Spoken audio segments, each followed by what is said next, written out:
What's up, everybody? Jay Sproul, movies, music, sports, and life. And I can't believe I'm about to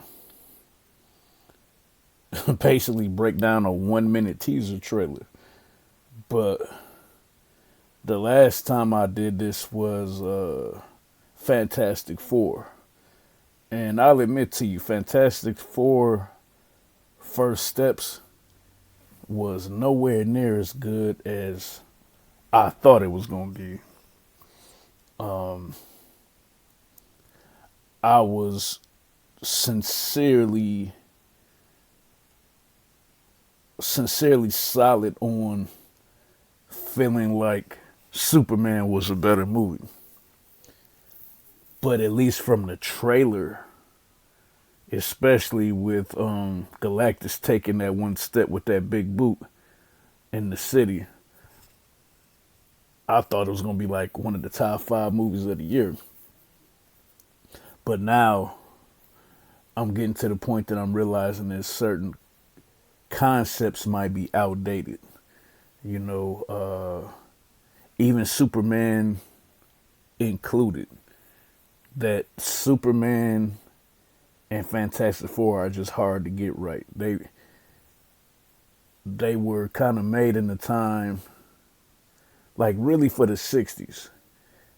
And kind of forcing them into 2026 to 2030 in the next 4 years, it just doesn't fit. But anyway, y'all didn't come to hear about that. Y'all came to hear about Street Fighter.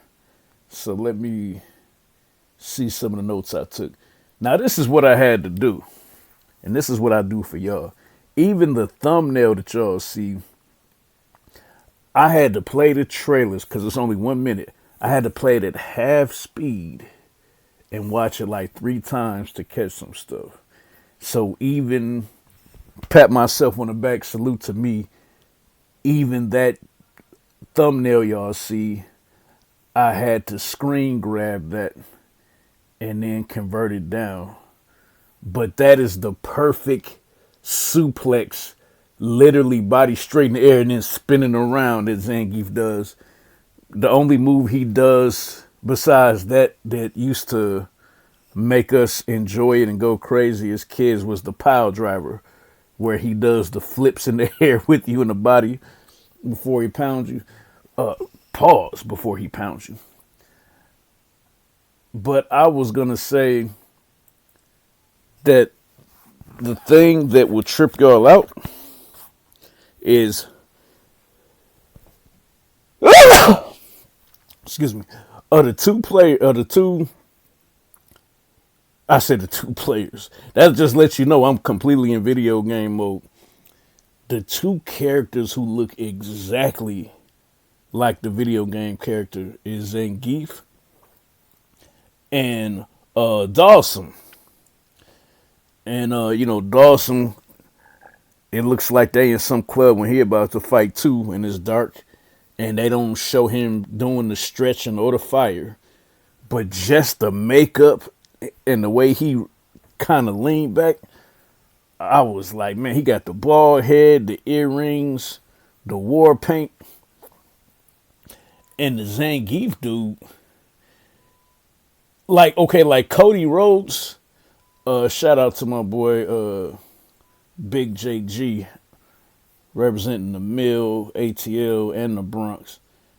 I was telling him Cody Rhodes, his box looks ridiculous.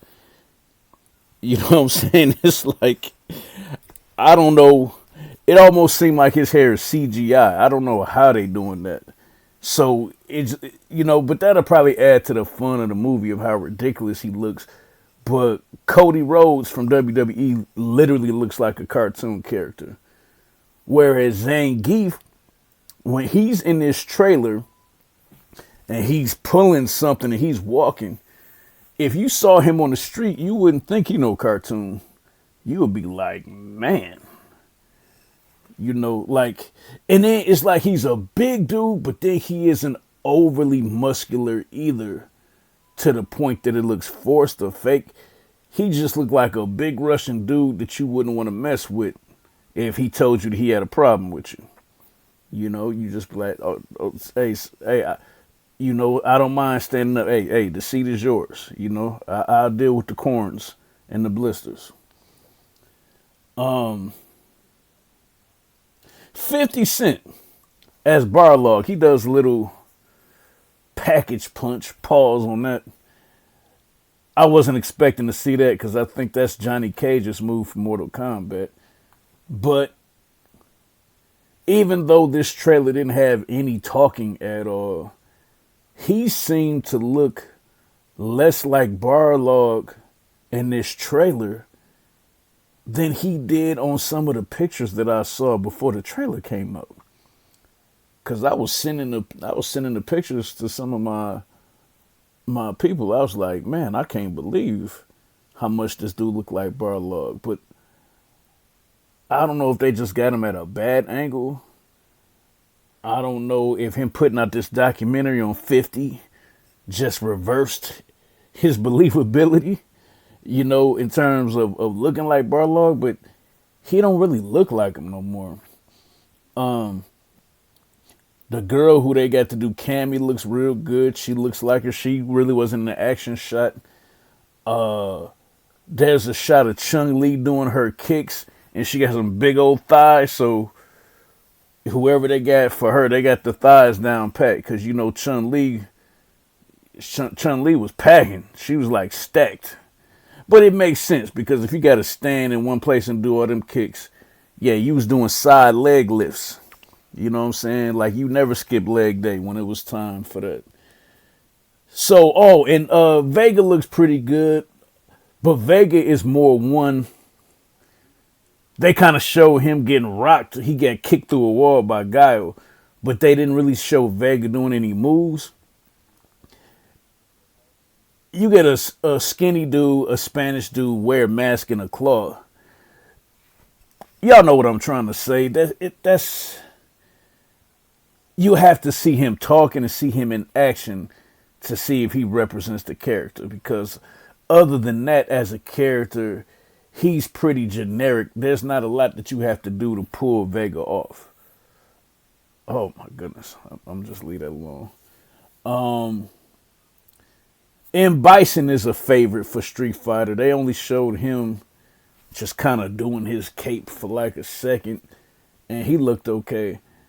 And I'm trying to think, okay, probably the biggest star of all of this, Blanca, a.k.a. Jason Momoa. That's kind of an incomplete grade too, because he looks just like him, but they just showed him getting mad and his eyes was glowing, and that's all they showed. So, man, so just a couple questions to answer on my comment section. Are you excited about Street Fighter? And B, do you think it looks too cartoonish? And I'll go ahead and add my bias into it. I kind of think that the cartoon, video game, and comic book movies have gotten away from them being fun. They've been trying too hard to make stuff realistic. And dude, it ain't nothing realistic about a Russian dude suplexing you in the air and doing a 360 before he land on the ground with you.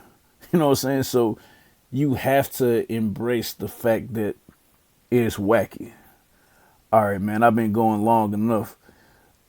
I'm not about to talk 10 minutes for something they showed us that was only 1 minute.